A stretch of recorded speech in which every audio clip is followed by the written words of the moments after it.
कौसल्या सुप्रजा रामपूर्वा सन्ध्या प्रवर्तते उत्तिष्ठ नरशार्दूल कर्तव्यं दैवमाह्निकम् कौसल्या सुप्रजा रामपूर्वा सन्ध्या प्रवर्तते उत्तिष्ठ नरशार्दूल कर्तव्यं दैवमाह्निकम् उत्तिष्ठोत्तिष्ठ गोविन्द उत्तिष्ठ गरुडध्वज उत्तिष्ठ कमलाकान्ता त्रैलोक्यं मङ्गलं कुरु उत्तिष्ठोत्तिष्ठ गोविन्द उत्तिष्ठ गरुडध्वज उत्तिष्ठ कमलाकान्ता त्रैलोक्यं मङ्गलं कुरु मातः समस्त जगतां मधुकैटभारे वक्षो विहारिणि मनोहर दिव्यमूर्ते श्रीस्वामिनि श्रुत जनप्रियदानशीले श्रीवेङ्कटेश दयिते तव सुप्रभातम् मातः समस्त जगतां मधुकैटभारे वक्षो विहारिणि मनोहर दिव्यमूर्ते श्रीस्वामिनि श्रुत जनप्रियदानशीले श्रीवेङ्कटेश दयिते तव सुप्रभातम् तव सुप्रभातमरविन्दलोचने भवतु प्रसन्नमुखचन्द्रमण्डले विधिशङ्करेन्द्रवनिताभिरर्चिते वृषशैलनाथ दयिते दयानिधे अत्र्यादिसप्तऋषयः समुपास्य सन्ध्याम् आकाशसिन्धुकमलानि मनोहराणि आदाय पादयुगमर्चयितुम् प्रपन्नाः शेषाद्रिशेखर विभो तव सुप्रभातम्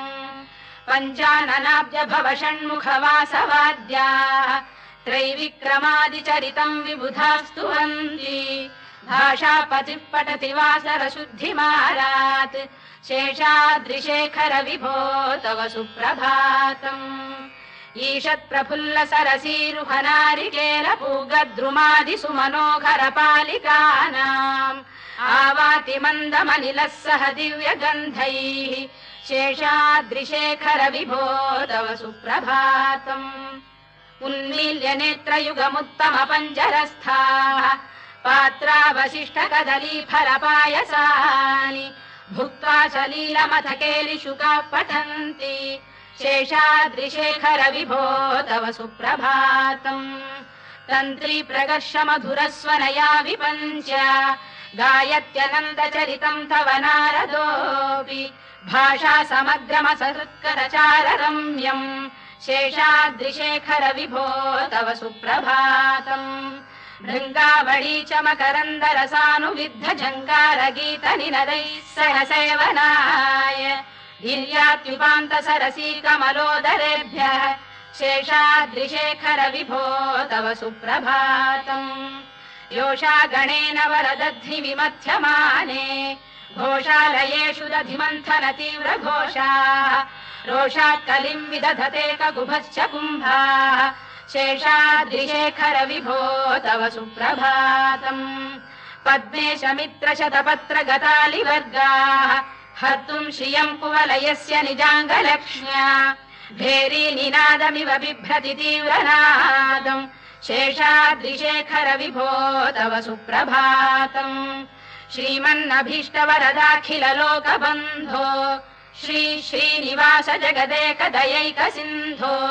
श्रीदेवतागृह भुजान्तर दिव्यमूर्ते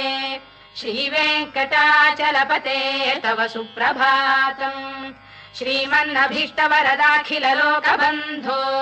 श्री श्रीनिवास जगदेकदयैक सिन्धो श्रीदेवतागृह भुजान्तर दिव्यमूर्ते श्रीवेङ्कटाचलपते तव सुप्रभातम् श्रीस्वामि पुष्करिणिकाप्लव निर्मलाङ्गाः श्रेयोर्थिनो हर विरिञ्च सनन्दनाद्याः द्वारे वसन्ति वरवेत्र हतोत्तमाङ्गाः श्रीवेङ्कटाचलपते तव सुप्रभातम् श्रीशेषशैल गरुडाचल वेङ्कटाद्रिनारायणाद्रिवृषभाद्रिवृषाद्रिमुख्याम् आख्याम् त्वदीय वसतेरनिशम् वदन्ति श्रीवेङ्कटाचलपते तव सुप्रभातम् सेवा परा शिव सुरेश कृशानुधर्म रक्षोऽम्बुनाथ पवमान धनाधिनाथाः बद्धाञ्जलि प्रविलसन् निज शीर्षदेशाः श्रीवेङ्कटाचलपते तव सुप्रभातम् घाटीषु देवि खगराज मृगाधिराज नागाधिराज गजराज हयाधिराजाः स्वस्वाधिकारमहिमाधिकमर्थयन्ते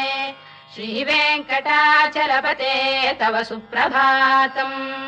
सूर्येन्दुभौम बुधवाक्परिकाव्यसौरिस्वर्भानुकेतुदिविषत्परिषत्प्रधानाः त्वद्दासदासचरमावधिदासदासाः श्रीवेङ्कटाचलपते तव सुप्रभातम् त्वत्पादधूलिभरितस्फुरितोत्तमाङ्गाः स्वर्गापवर्गनिरपेक्ष निजान्तरङ्गाः कल्पागमाकलनयाकुलताम् लभन्ते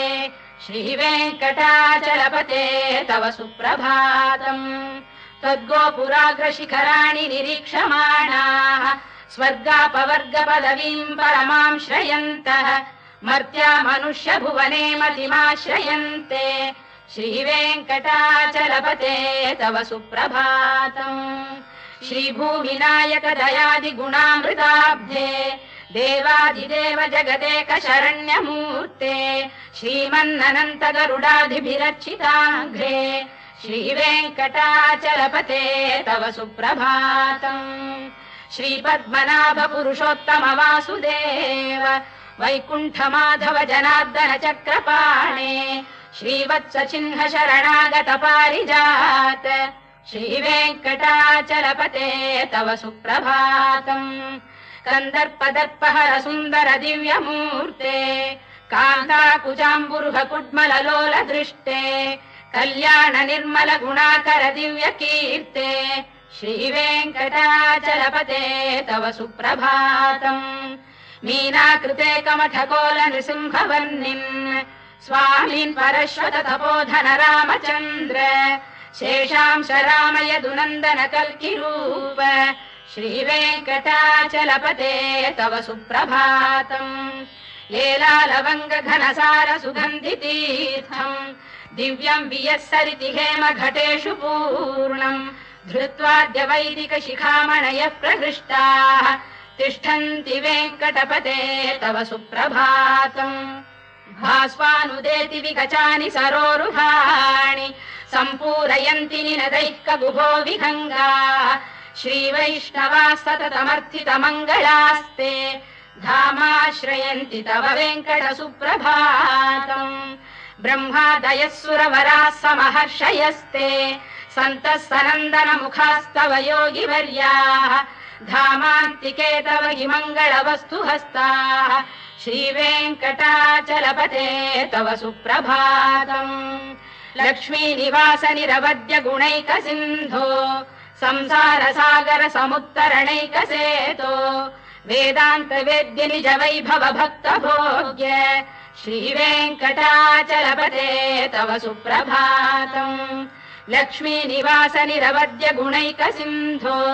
संसार सागर समुत्तरणैक सेतो वेदान्त वेद्य निज वैभव भक्त भोग्य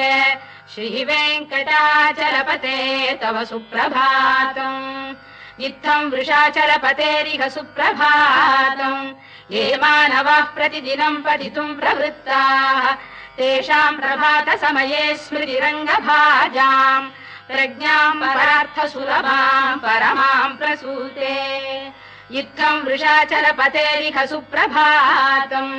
ये मानवाः प्रतिदिनम् पठितुम् प्रवृत्ताः तेषाम् प्रभात समये स्मृतिरङ्गभाजाम् प्रज्ञाम् परार्थ सुलभाम् परमाम् प्रसूते कमलाकुच चूचुक कुङ्कुमतो नियतारुणितातुल नीलतनो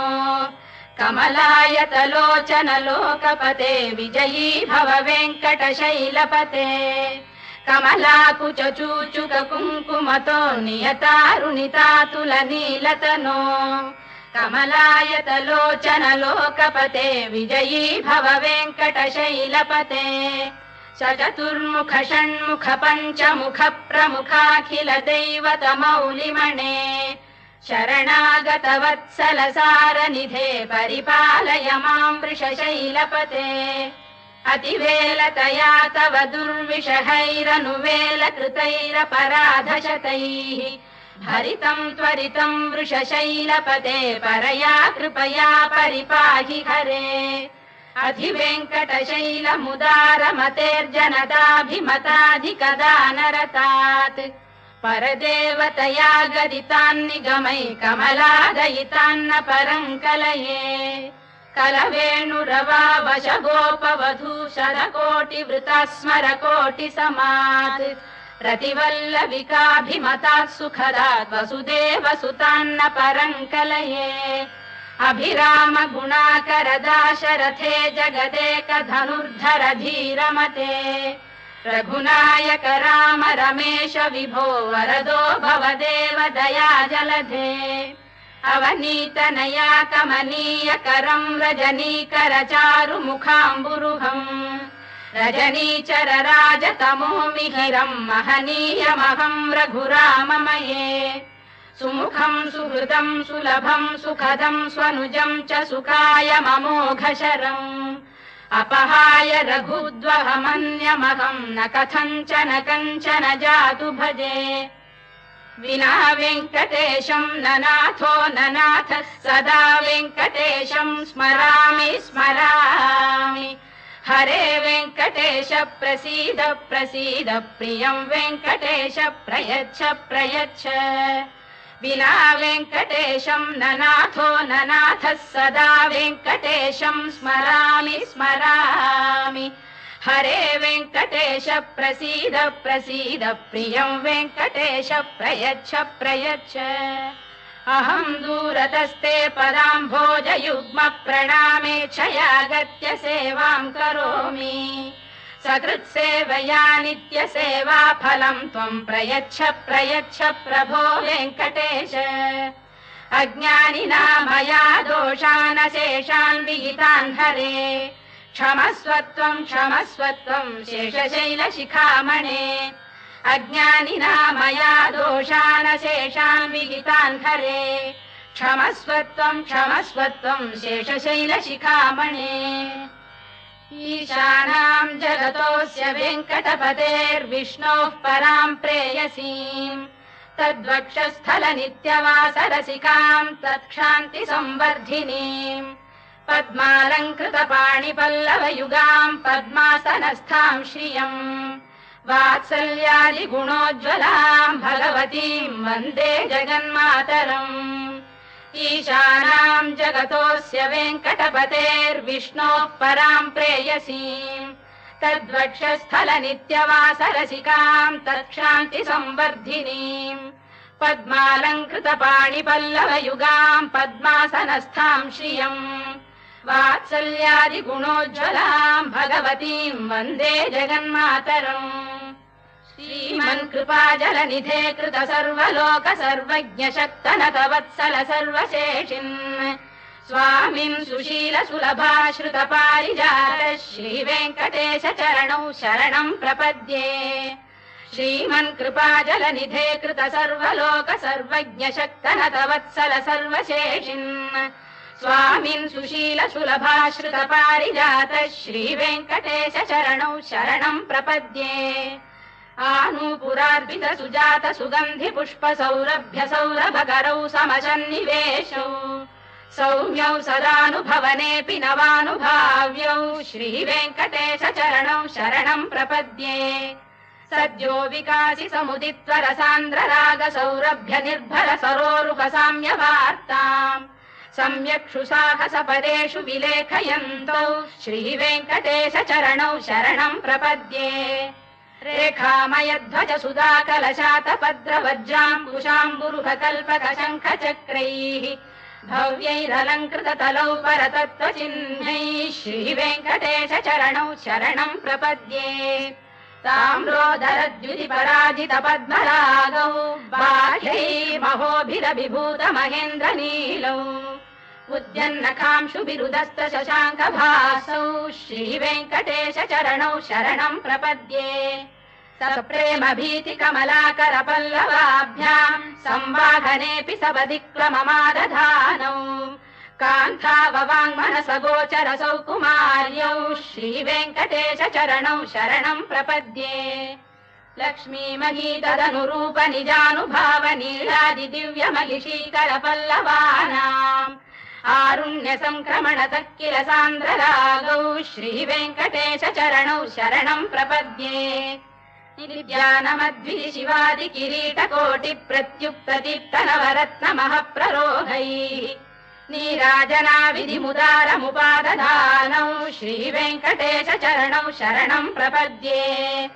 विष्णु पदे परम इत्युदित प्रशंसौ यौ मध्व उत्स इति भोग्यतयाप्युपातौ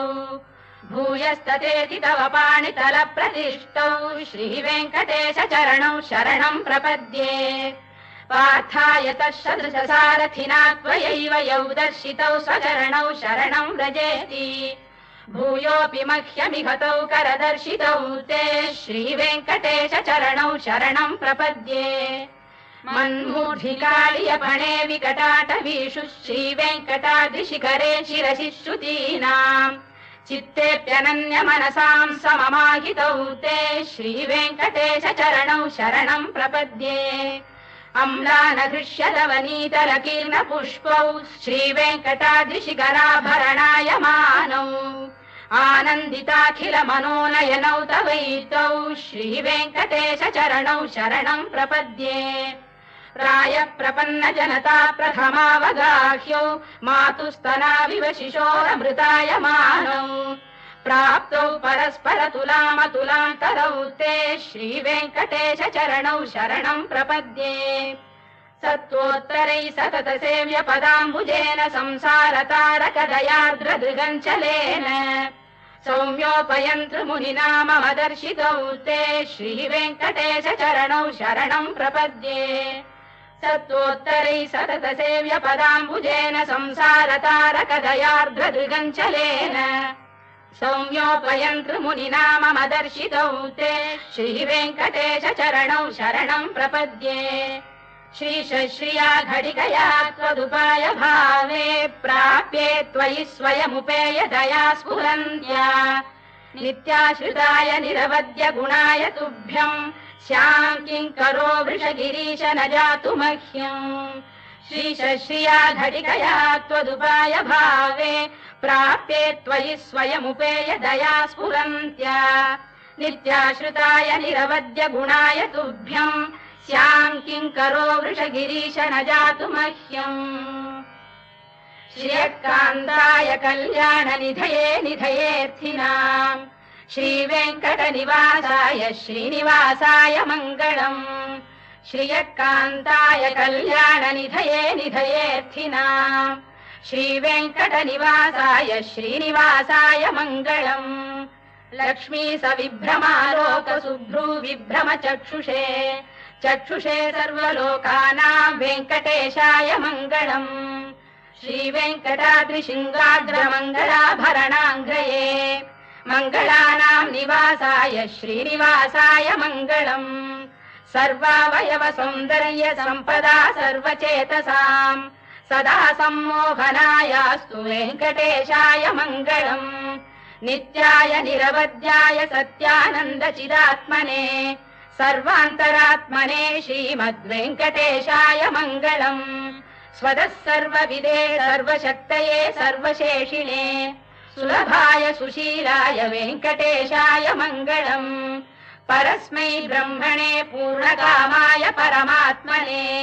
प्रयुञ्जे परतत्त्वाय वेङ्कटेशाय मङ्गलम् आकालतत्त्वमशान्तमात्मनामनुपश्यताम् अतृप्त्यमृतरूपाय वेङ्कटेशाय मङ्गलम् प्रायस्वचरणौ पुंसाम् शरण्यत्वेन पाणिना कृपयाधिशते श्रीमद्वेङ्कटेशाय मङ्गलम् दयामृततरङ्गिण्यास्तरङ्गैरिव शीतलैः अभाङ्गैः सिञ्चते विश्वम् वेङ्कटेशाय मङ्गलम् श्रद्भूषाम्बरहेतीनाम् सुषमावतमूर्तये सर्वार्तिशमनायास्तु वेङ्कटेशाय मङ्गलम् श्रीवैकुण्ठविरक्ताय स्वामि पुष्करिणीतटे रमया रममाणाय वेङ्कटेशाय मङ्गलम् श्रीवैकुण्ठविरक्ताय स्वामि पुष्करिणीतटे रमया रममाणाय वेङ्कटेशाय मङ्गलम् श्रीमत्सुन्दरजामातृमुनिमानसवासिने सर्वलोकनिवासाय श्रीनिवासाय मङ्गलम् मङ्गलाशासनपरैर्मदाचार्य पुरोगमैः सर्वैश्च पूर्वैराचार्यैः सत्कृतायास्तु मङ्गलम्।